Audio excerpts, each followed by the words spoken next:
스테이블 코인 요즘 정말 뜨겁죠? 이전에는 주로 가치를 저장하거나 디파이에서 쓰는 자산, 이 정도로 생각했는데요. 최근에는 이 스테이블 코인이 결제 수단으로 본격적으로 진화하고 있습니다. 맞습니다. 그런데 막상 생각해보면 우리가 아는 토큰 표준, 예를 들어 가장 유명한 ERC20 같은 건요. 사실 이런 복잡한 결제 환경을 염두에 두고 만들어진 건 아니잖아요. 바로 그 지점이 핵심입니다. ERC20은 토큰을 보내고 받는 그 기본 기능에 아주 충실하죠. 하지만 기업이 실제 돈을 다룰 때 필요한 거, 회계 처리용 메모라던가 규제 준수를 위한 장치 같은 것들이 아예 빠져 있죠. 아, 바로 이 지점에서 결제를 위한 새로운 표준이 필요하다. 이런 얘기가 나온 겁니다. 그래서 오늘 저희가 아주 집중적으로 파헤쳐볼 주제가 바로 TIP20입니다. 현재 가장 주목받는 결제 중심 블록체인 템포가 도입한 새로운 토큰 표준인데요. 이 표준이 어떻게 기존의 한계를 넘어서고 또 블록체인 결제의 미래를 어떻게 바꾸려 하는지 그 핵심을 한번 짚어보겠습니다. 자, 그럼 본격적으로 들어가 보죠. TIP20, 이게 정확히 뭔가요? 기존의 ERC20을 완전히 대체하는 전혀 다른 새로운 개념이라고 봐야 할까요? 좋은 질문입니다. 이걸 대체라고 보기보다는 목적 지향적 확장이라는 표현이 훨씬 정확할 것 같아요. 목적 지향적 확장이요? 네. 비유를 하자면 ERC20이 그냥 모든 짐을 실을 수 있는 기본 트럭이라면요. TIP20은 그 위에 냉장 컨테이너나 현금 수송용 특수 금고처럼 결제에 딱 맞는 장배를 올린 특수 목적 차량 같은 개념이에요. 아하, 기반은 ERC20이랑 완벽하게 호환이 되고요.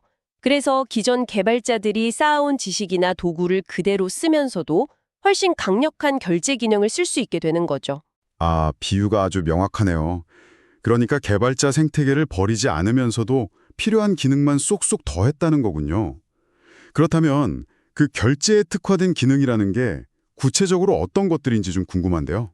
핵심 철학은 토큰을 진짜 돈처럼 쓰기 위한 설계에 있습니다. 진짜 돈처럼요? 네.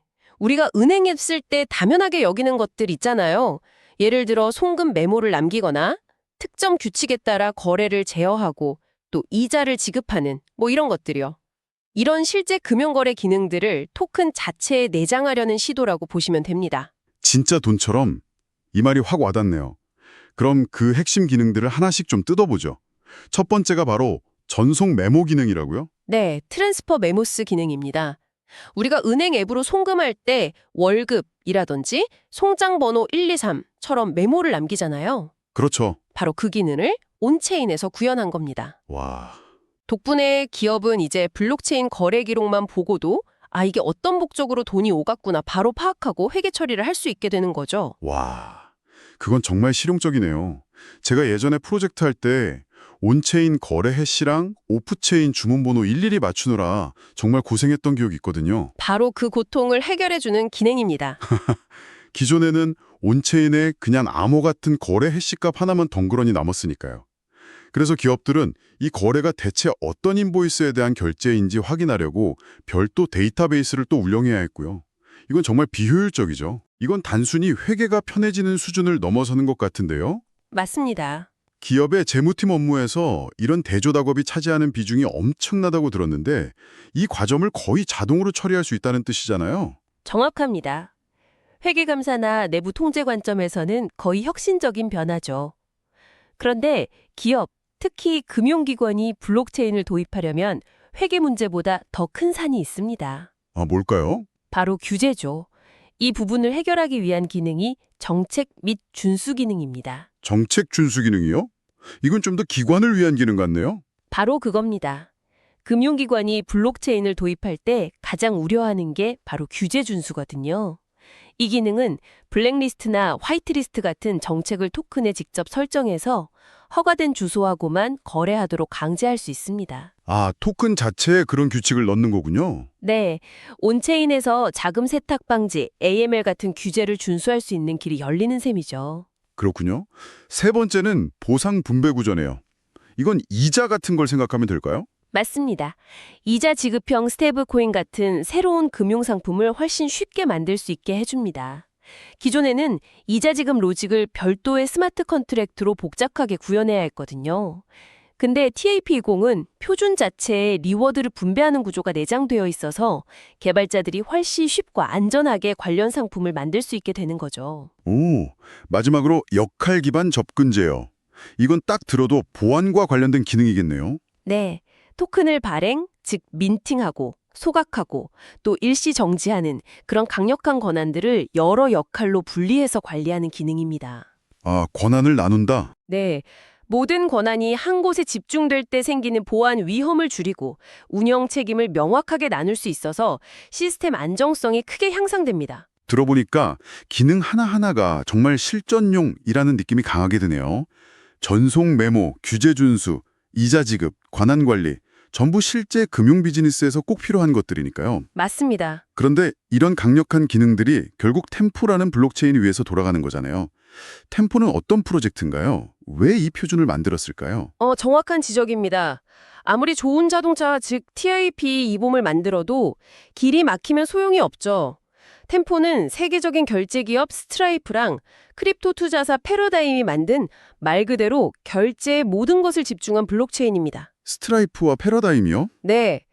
기존 은행 시스템의 그 느리고 비싼 결제 문제를 해결하는 걸 목표로 하죠.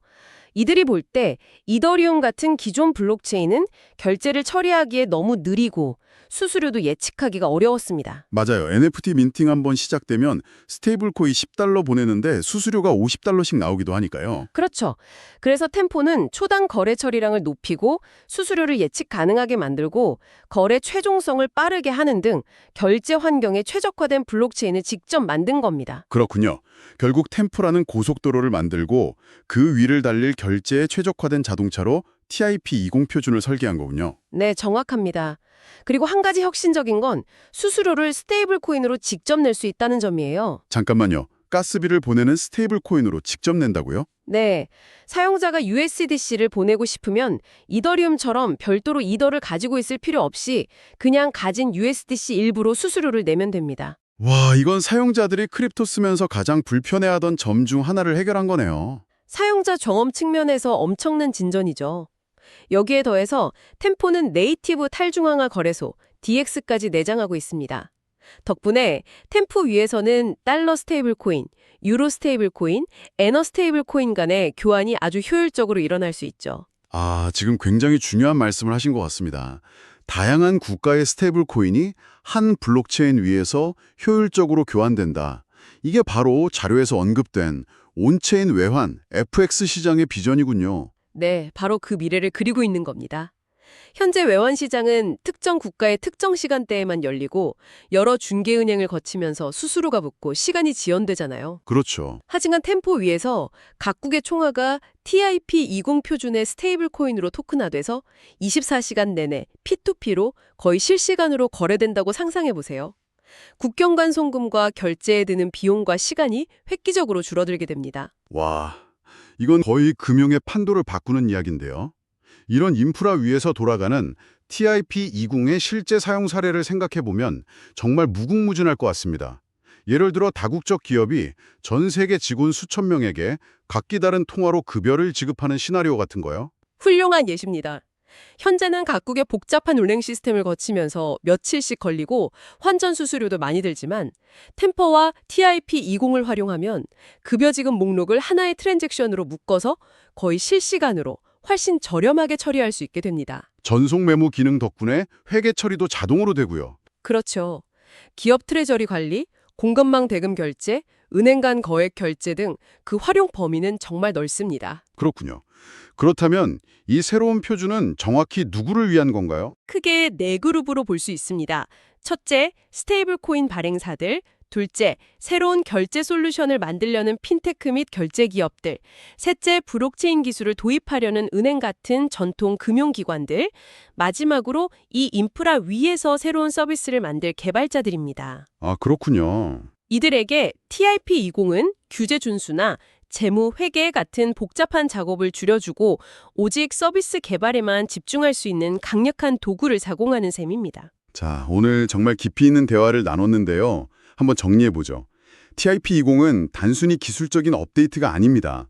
그동안 블록체인이 결제 영역으로 쉽게 들어오지 못했던 이유, 그러니까 회계 처리, 명세 관리, 규제 준수 같은 오프체인의 문제들을 온체인의 구조로 직접 해결하려는 일종의 패러다임 전환으로 보입니다. 정확합니다. 토큰이 곧 결제 수단이 되는 시대를 여는 아주 중요한 첫걸음이죠. 흔히들 ERC20이 디파이의 시대를 열었다고 말하잖아요. 네, 그렇죠. 마찬가지로 TIP20은 블록체인 기반의 실세용 결제 인프라 시대를 여는 핵심 표준이 될 잠재력을 가졌다고 평가할 수 있습니다. 그래서 ERC20 이후 결제를 위한 첫 번째 표준이라는 말이 결코 과장이 아닌 셈입니다. 네. 오늘 이야기를 들으시고 이런 질문을 한번 던져보시면 좋겠습니다. 만약 토큰 하나하나가 자신만의 회계 정보와 규제 규칙을 내장하고 다닐 수 있다면 미래의 금융 소프트웨어나 기업의 재무 부서는 어떤 모습으로 바뀌게 될까요? 어쩌면 우리가 당연하게 사용하던 많은 것들이 이 새로운 표준 위에 세워진 스마트 컨트랙트로 대체될지도 모릅니다. 시청해 주셔서 감사합니다.